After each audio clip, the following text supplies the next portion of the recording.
दोस्तों, आप तमाम लोग जानते हैं कि आज रमज़ान का आखिरी दिन है और इसके बाद तमाम मुसलमान ईद मनाएंगे।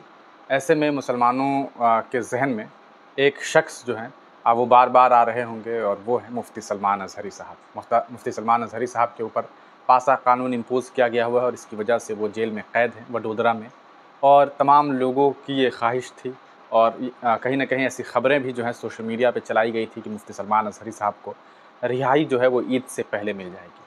हालाँकि इसको लेकर के कोई आधिकारिक पुष्टि नहीं हुई थी, कोई भी ऐसी खबर ऑफ़िशियल खबर नहीं थी, लेकिन इसके बावजूद कुछ यूट्यूबर्स के द्वारा ये खबर चलाई गई थी, जिसको लेकर के हमने आपको शुरू में ही खंडन किया था कि ऐसी बात नहीं है। यानी कि मुफ्ती सलमान अज़हरी साहब की रिहाई को लेकर के जो बात बताई जा रही थी कि 8 तारीख़ को सुनवाई होगी, वो बिल्कुल गलत है और ये बात बिल्कुल गलत भी है। अब सवाल ये उठता है कि चूँकि मुफ्ती सलमान अज़हरी साहब के जितने भी फॉलोअर्स हैं उनके पास ये खबर पहुँची थी, तो वो लोग निराश हैं, वो लोग ये सोच रहे हैं कि इतनी बड़ी खबर आई थी और ये खबर जो है वो गलत साबित हुई, तो यकीनन उनके ज़हन में और जो इमोशन होता है एक, उस पर एक बड़ा प्रभाव पड़ा। लोग ये सोच रहे हैं कि बहुत सारे लोग ये सोच रहे थे कि ये ईद जो है वो मुफ्ती साहब बाहर निकलेंगे तो ऐसा लगेगा कि हम तमाम लोग जो है मुफ्ती साहब की आज़ादी के साथ जो है वो ईद मना रहे हैं, तो इसमें एक बड़ी खुशियाँ जो है वो सामने आती। लेकिन अब सवाल ये उठता है कि 8 तारीख़ को तो ऐसा नहीं हुआ, तो अब अगली तारीख़ है क्या? क्योंकि बहुत सारी बातें हैं, बहुत सारी खबरें हैं। अब कुछ लोग ये भी कहना शुरू कर चुके हैं कि ईद के बाद जो है वो उनकी सुनवाई होगी। तो दोस्तों, मैं आपको फ़ाइनल डेट बताने जा रहा हूँ, उससे न 1 तारीख़ पीछे न 1 तारीख़ आगे सुनवाई होगी। अब सुनवाई कब होगी, इसको लेकर के बात करें। देखिए, हमने इसके बारे में मुफ्ती सलमान अज़हरी साहब का जो ऑफ़िशियल केस नंबर है, उसके तहत हमने इसके बारे में जानकारी एकत्रित करने की कोशिश की।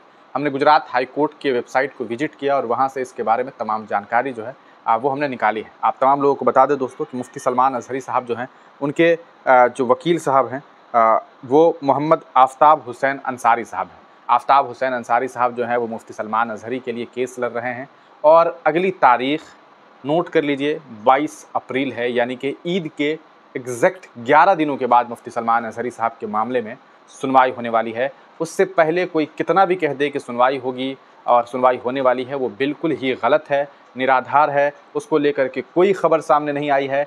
8 तारीख़ वाली बातें फ़र्ज़ी साबित हुई और उसे फ़र्ज़ी साबित होनी ही थी, क्योंकि वो अनऑफ़िशियल ख़बर थी। ज़बरदस्ती कुछ लोगों ने व्यूज़ गेन करने के लिए एक ख़बर दिखा दी, लेकिन उस ख़बर की वजह से कई सारे मुफ्ती सलमान अज़हरी साहब के चाहने वालों की जो भावनाएँ थी उन्हें ठेस पहुँची। यकीनन उन्हें इस बात की उम्मीद थी कि मुफ्ती साहब रिहा हो जाएंगे, लेकिन ऐसा हुआ नहीं।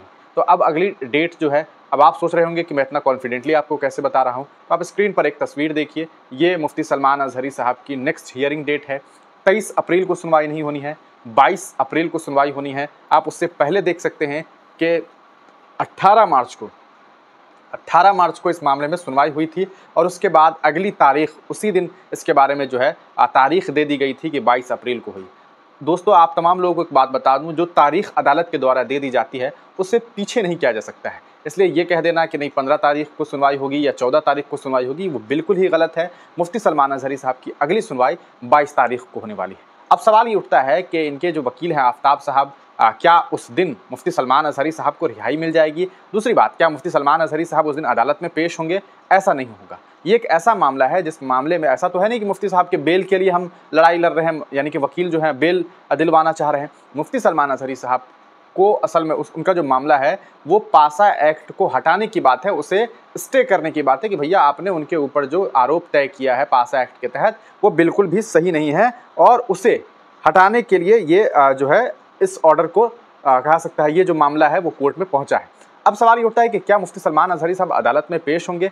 बिल्कुल नहीं होंगे। ये मामला आफ़ताब अंसारी साहब होंगे, यानी कि इनके जो वकील हैं जिनका हमने आपको नाम बताया आफ़ताब हुसैन साहब, वो और जो स्टेट ऑफ गुजरात के जो वकील होंगे वो दोनों अदालत के सामने पेश होंगे। अदालत में जज साहब के सामने अपनी दलील पेश करेंगे और उस दलील के तहत अगर उसी दिन लगेगा जज साहब को, तभी रिहाई मिलेगी, वरना फिर अगली तारीख़ दी जा सकती है और ज़्यादा चांसेस होंगे। वैसे तो हम ऐसा नहीं चाहेंगे, हम तमाम जो मुफ्ती साहब को चाहने वाले लोग हैं, पसंद करने वाले लोग हैं, वो बिल्कुल ऐसा नहीं चाहेंगे, लेकिन मुमकिन है कि अगर उस दिन वो डेट नहीं उस दिन अगर रिहाई नहीं होती है, रिहाई के बारे में ख़बर नहीं आती है, तो फिर अगली तारीख़ फिर ज़्यादा लंबे वक्त तक के लिए 15-20 दिनों के बाद की तारीख हो सकती है, जिसके बारे में हमने आपको शुरुआती वक्त से ही बताया है कि मुफ्ती साहब के मामले में क्योंकि पासा पर से पासा को हटाने की बात है, पासा को रिवोक करने की बात है, तो इस मामले में अदालत के जो फैसले होते हैं, जो तारीखें दी जाती है, वो बहुत लंबा अरसा होता है, क्योंकि बहुत सारे लोगों के ऊपर जो है ये कानून इम्पोज किया गया हुआ होता है। तो उन तमाम लोगों की सुनवाई करनी होती है जज साहब को। तो 22 तारीख को जो है वो दोस्तों अगली सुनवाई होगी। ऑनरेबल जज जो है वो मिस्टर जस्टिस A.Y. कोगजे हैं, उनका नाम है जस्टिस A.Y. कोगजे।